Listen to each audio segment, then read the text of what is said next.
Have you ever thought about why not using the same tools and procedures software developers use for the data science field?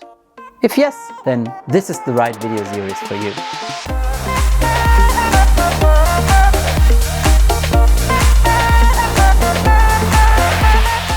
Hi, I'm Sascha. Welcome to the second video of this 5-video series about using DevOps tools for machine learning.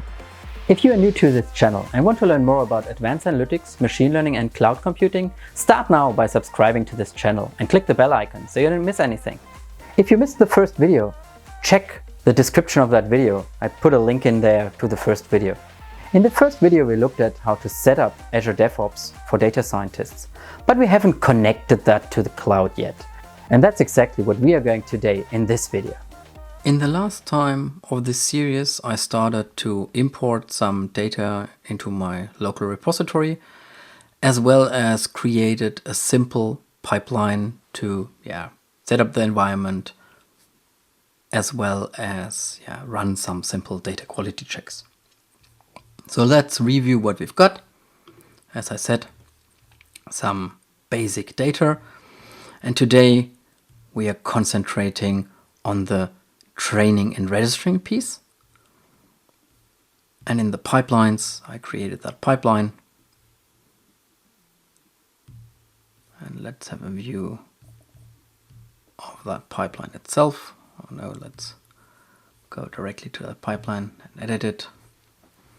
See that I set the Python version, installed the required pip packages, did some data quality checks and published the test results of those unit tests into the Azure DevOps portal. What I would like to do today is really hook it up to Azure and train the model.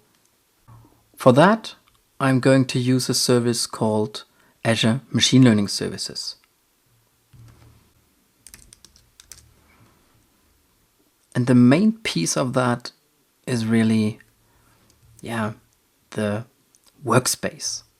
That workspace consists of experiments, which we're going to use today. Let's have a look. There should be something already in there. That's the one we are going to use. But in your case, it will be pretty much empty. As you can see, those are pretty old, so nothing has run yet. But some runs, and I could go deeper into this. And for example, see what happened in that run. So I completed, I see some data coming back from my scripts, some metrics, which I'm more or less saved in that experiment. So I have some deeper information about that, as well as some files which are outputted. In this case, my model pickle file, which I could download and use, for example. I also have the option to either run those experiments pretty much anywhere. Every machine which is connected to the internet could use those experiments logging system. I could also run those locally. But in my case, I'm creating some compute targets. For example, a CPU-based cluster, a GPU-based cluster. In my case, I'm going to use the CPU-based ones. I could also create new ones. For example, select what type of compute target that should be. In my case, for example, machine learning compute, which is a set of VMs which I could use for training purposes. Since my workspace is running in West Europe, this will be shown in West Europe as well. Then I can pick a machine size, pick this one, for example. And I could decide either to use my own dedicated machines or low priority, which are way cheaper. On the other hand, those low priority VMs are not really dedicated to me. So if someone is paying the full price and we are running out of the resources, those machines might be pulled away from me, so shut down and used for somebody else. I also can specify the number of nodes. So 0 would be definitely the cheapest option because I have no VMs as default. And if I start to add tasks to this service, it will start to create new machines, set up those machines and use them. and to also have a upper cost limit. I could, for example, specify that I don't want to have more than 5 VMs running at the same time. And I also can define when the machines will be shut down and removed while running idle. In this case, if 120 idle seconds passed by, the machine will be deleted. And if in the meantime, in those 120 seconds, a new task will be added, then of course there's no idle time and the machine will stay. So it's just kind of a buffer. I could click on create, but in my case, I have those already running. To be able to control that Azure environment from Azure DevOps, I need to create a user account for Azure DevOps to access my Azure subscription. This is called Service Principal. To be able to create such a service principal, I could of course go through the visual interface, set everything up. I could use PowerShell, I could use Bash on my local machine with the Azure command line tools to set that up. But those tools or those command line tools are also integrated into the portal. And to be able to use them, I click on Cloud Shell, connect to my existing Cloud Shell. If you are new to this area, it will ask to create a storage account, which is more or less the underlying storage account in that shell. So if you're doing an LS, for example, let's just do an LS. Those files are more or less out of my storage account. To be able to create a new service principal, I use the command line tool. So ASET, AD, service principal, create a new one for RBAC, so resource-based access control, and give the new one a name. In my case, it will be MLOps YouTube service principal name as a user account name. Click return, and it will start to create a new service principal for me. Since I didn't specify a scope, it will of course create one which is allowed to address the whole subscription. To narrow that down, I could add further parameters, narrow down that scope, just give it access to a simple resource group as one example. But in my case, that's completely fine. Since this is a demo environment, I can give that access to the whole subscription. It tries to access that service a few times until the service principal has been created. Perfect. So these are more or less the passwords, the credentials of my newly created service principal. Since I didn't specify a certificate or didn't specify any further value in there, this is more or less my login data. So I'm going to save that to use those values in the Azure DevOps portal. Because the next thing I have to do is move to the portal and go to project settings. Click on project settings and add a new service connection. Add a new one, and in my case I want to use the Azure Resource Manager, so the type of connection which is controlling all the resources in Azure. I could of course give that a name, define the scope, give some further information. Since I created already a service principal, I click on the link use the full version of service connection dialog, click on that, and now I can give my connection a name, my Azure connection, specify an environment. So this is more or less the public cloud, could be a special one for Germany, a special one for China, the government one on Azure Stack, which is more or less a local one. So I keep the public one. Scope is again subscription. That's my subscription ID, which is fine. My subscription name, and it needs the service principal ID, which is in the end, so I switch back, my app ID. I copy that, add that in here. I've got a service principal key, not a certificate, which means that I have to copy my password, add that in here. And I can verify my connection. It looks good, verified, and click on OK to create that connection. So So this is my Azure connection, which I'm going to use in my pipeline. So after I created that, I go back to my pipeline and edit that pipeline to add more functionality into it. I want to make sure that I not only installed the Azure command line tools, which I did while installing the Python requirements, I also want to hook up the Azure Machine Learning CLI extension. To give you a brief idea about the command line tool, let's go back to the Cloud Shell, make that a little bit bigger.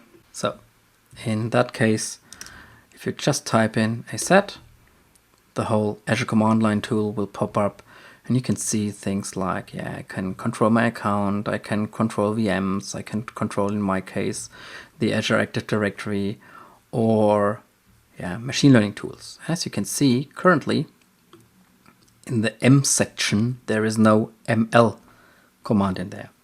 So what I need to do is, in my case, add an extension. And this is a complete extension-based environment. So I could see, for example, AZ extension. And for example, I could list all the available extensions. And for example, to format that in a nicer way, I could output that as table. And you can see various extensions which I could use. And in my case, I want to add the Azure machine learning capabilities. To do that, I need to call something like Azure extension add, and the name of the extension, Azure Machine Learning, Azure CLI for machine learning. Here we go. And this is exactly the same thing I would do in my DevOps pipeline. So that's added.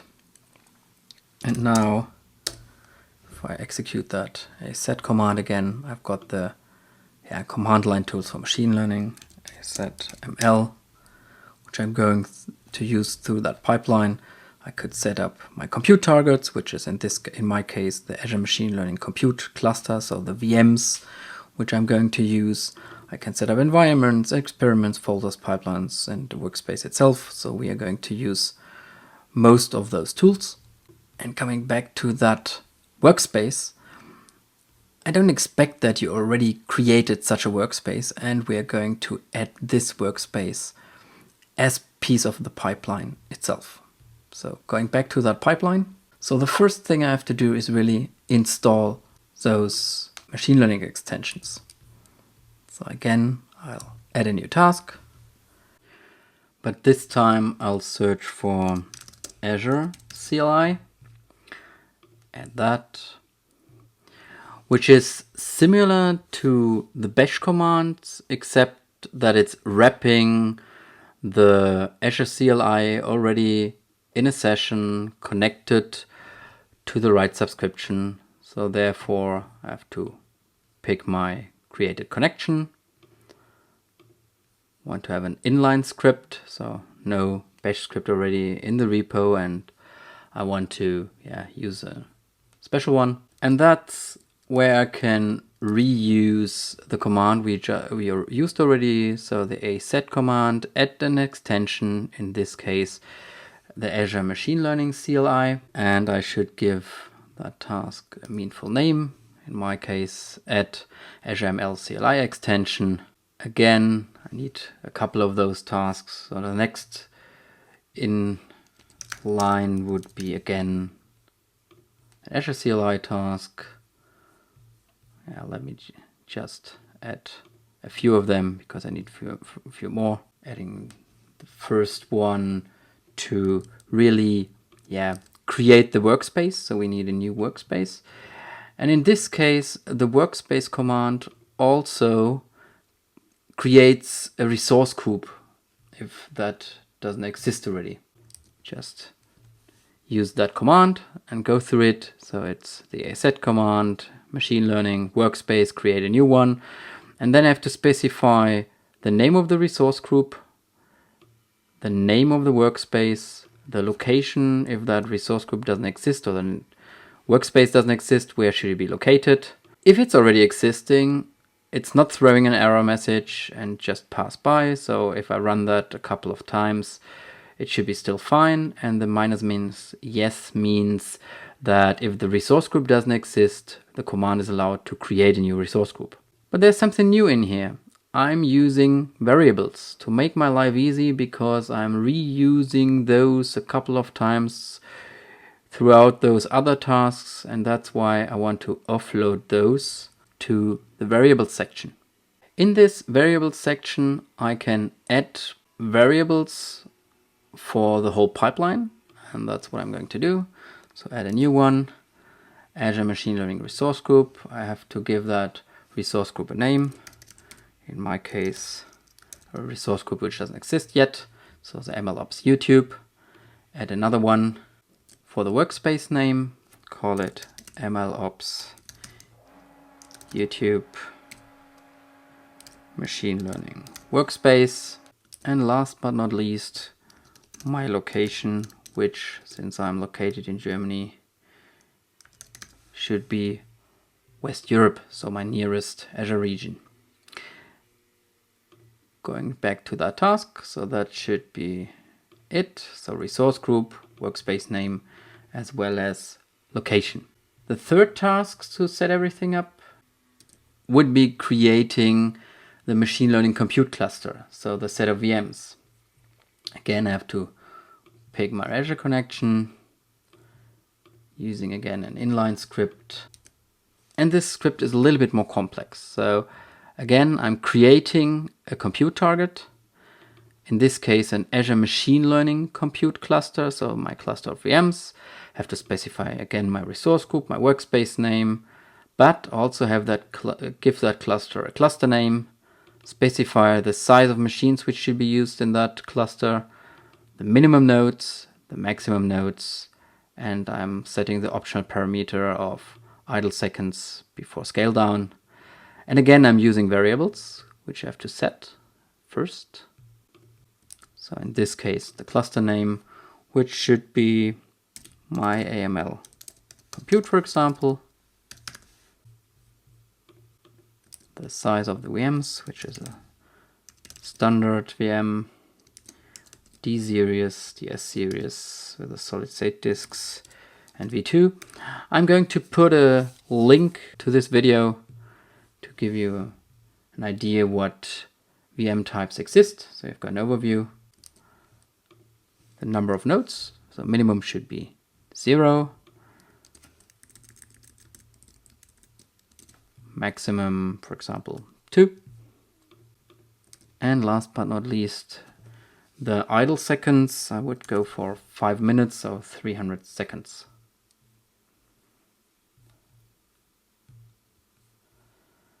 The last task to set everything up is uploading the data. Currently the data is in my repo, or it could be in some other external storage.